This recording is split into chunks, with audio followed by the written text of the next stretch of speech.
né? O que é uma conclusão absolutamente fraudulenta, né? Por exemplo, o bloco imperialista de verdade, quer dizer, Estados Unidos, Europa e tal, primeiro é composto pelos países mais desenvolvidos do mundo. É composto pelos países que dominam a economia mundial. É composto pelos países que impuseram essas ditaduras que eu falei aqui e foram autores de vários golpes de Estado. É composto pelos países que controlam a esmagadora maioria dos países do mundo. Então, qual é o significado de você falar, por exemplo, que a China é um país imperialista? A China, por acaso, controla o Brasil? Porque o bloco imperialista todo controla o Brasil.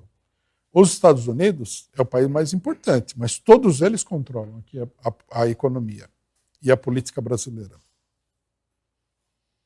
A cúpula política de países como o Brasil é controlada pelo imperialismo norte-americano, japonês e europeu. Alguém já viu aqui os chineses controlando alguma coisa? Alguém acredita seriamente que os chineses teriam condições econômicas e políticas de dar um golpe de Estado no Brasil para impor a sua dominação contra os Estados Unidos? É uma coisa ridícula isso. E não é só o Brasil. Na América do Sul inteira é a mesma coisa. Na Ásia é a mesma coisa. Na África é a mesma coisa. Quer dizer, o tal imperialismo chinês e russo é nada mais, nada menos do que um pretexto para defender os crimes do imperialismo. Por isso é importante falar do golpe militar de 64. Não foi a Rússia que deu o golpe de 64. Não foi a China. Quem organizou o golpe foram os Estados Unidos, com apoio da Inglaterra, com apoio da França, com apoio dos países europeus todos, do Japão. Os empresários que deram o golpe, eles não eram russos. Eles eram todos ligados ao circuito econômico imperialista mundial. A Rede Globo não é pró-russa. A Rede Globo é pró-Estados Unidos, é pró-Europa. A imprensa mundial, a grande imprensa burguesa, capitalista mundial, toda ela é controlada por esse bloco imperialista. Os russos, eles têm a RT e a Sputnik, e olhe lá. E olhe lá, que, digamos assim, é uma imprensa que eles criaram de resistência. Não domina absolutamente nada. Né? Os chineses, então, nem isso têm. Né? Os chineses não têm. A China é um imperialismo sui generis, porque ele é um imperialismo que não tem poder político mundial. Por exemplo, no Brasil, todo o imperialismo tem um poder político. Aqui nós temos, por exemplo, os jornais locais que refletem a política do imperialismo. Nós temos a CNN, nós temos a BBC, nós temos uma série de órgãos imperialistas que atuam diretamente no país. Quem tem influência sobre as Forças Armadas brasileiras? São os russos? São os chineses? Não. É o imperialismo norte-americano, em primeiro lugar. Então, você colocar que...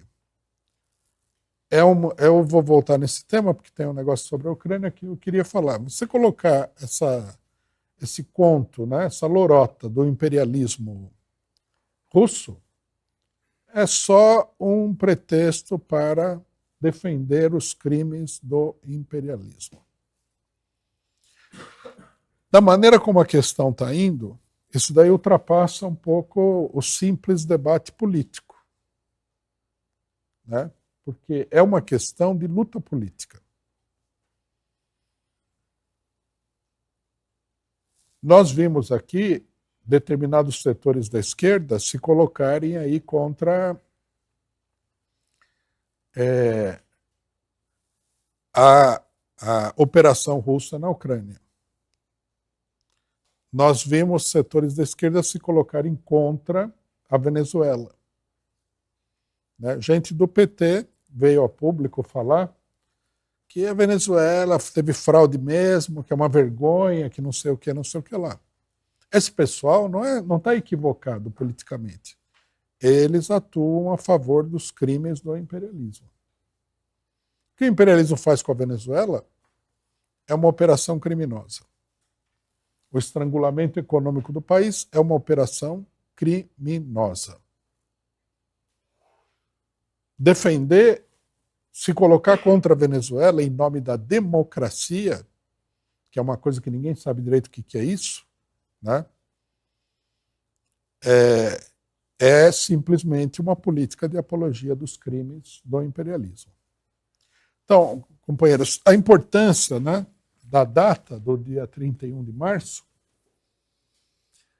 é que nós temos que colocar em relevo o problema do imperialismo e dos associados do imperialismo dentro do país.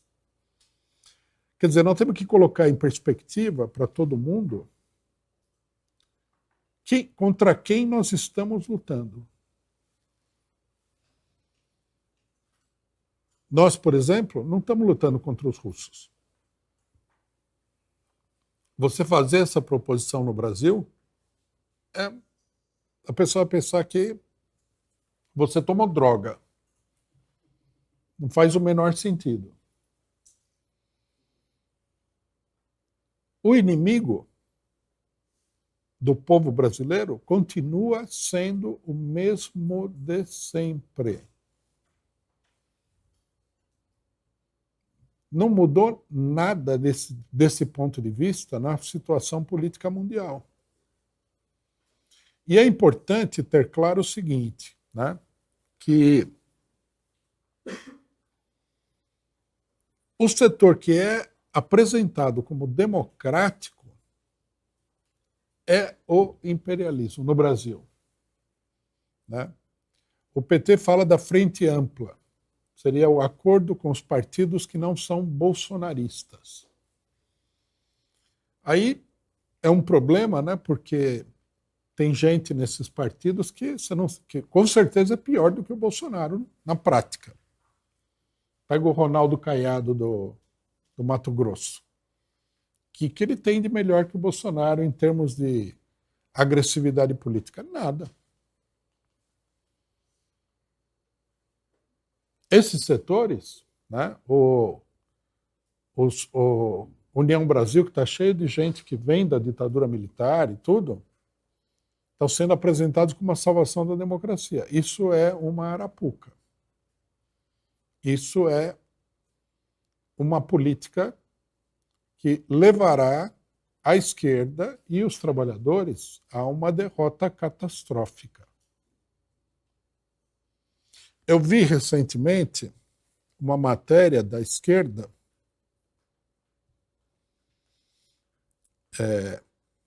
tá certo que a pessoa que eu vou mencionar aqui ela é famosa pelos erros de avaliação em todos os momentos críticos da situação política nacional, mas não deixa de ser uma posição política que é comum, né, para a esquerda em geral.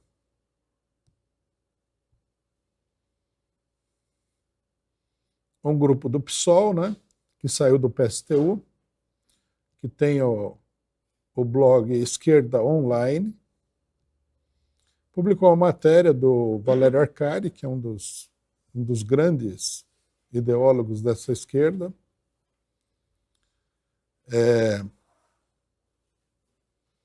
e ele faz uma avaliação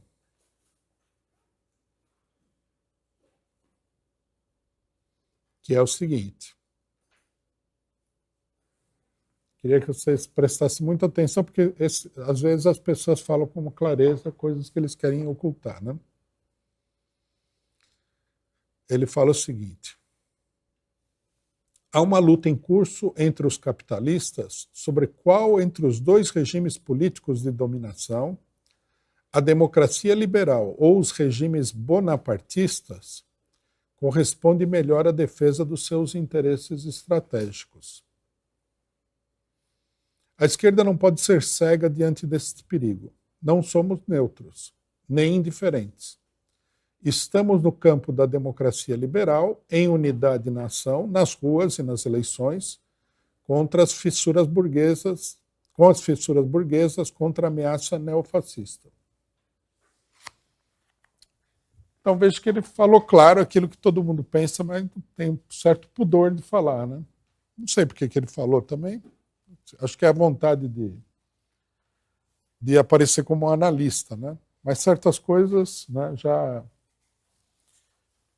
houve quem tenha dito o seguinte: essas coisas não se dizem, se fazem, né? Então, segundo ele, há uma luta no mundo. O mundo está dividido entre neofascistas e democratas liberais. Democratas liberais, só para a gente esclarecer, são as pessoas que promoveram esse mar de sangue em Gaza. E neofascista pode ser qualquer um. Eu já vi, por exemplo, falarem que o Putin é neofascista também. Ele fala em regimes bonapartistas, né? Segundo ele, nessa luta mundial entre neofascistas e grandes democratas liberais, com as mãos sujas de sangue, nós temos que nos colocar no campo dos democratas liberais. Nós, esquerda, nós, classe trabalhadora, nós, revolucionários. É isso que ele está dizendo. Nós temos que estar no campo do Biden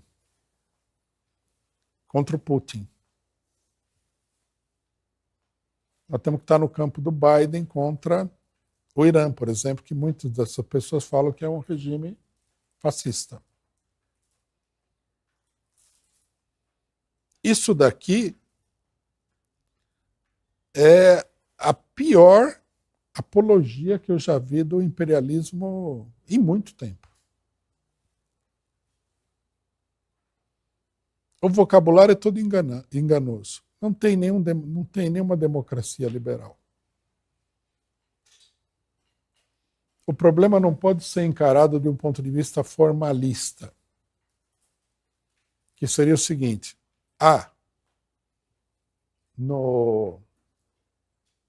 na França tem eleições, não tem uma censura à imprensa explícita. Então é uma democracia liberal. Mas, se você vai na África, os países que são controlados pela França, agora vários se livraram dos franceses porque ninguém aguentava mais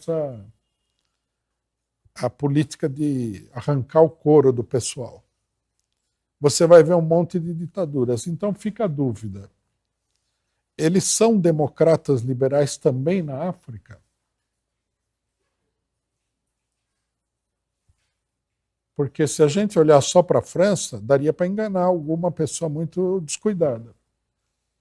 Mas se você estende a coisa em escala mundial, dá para sustentar a tese de que essas pessoas são democracias liberais? O que aconteceu na Romênia, por exemplo?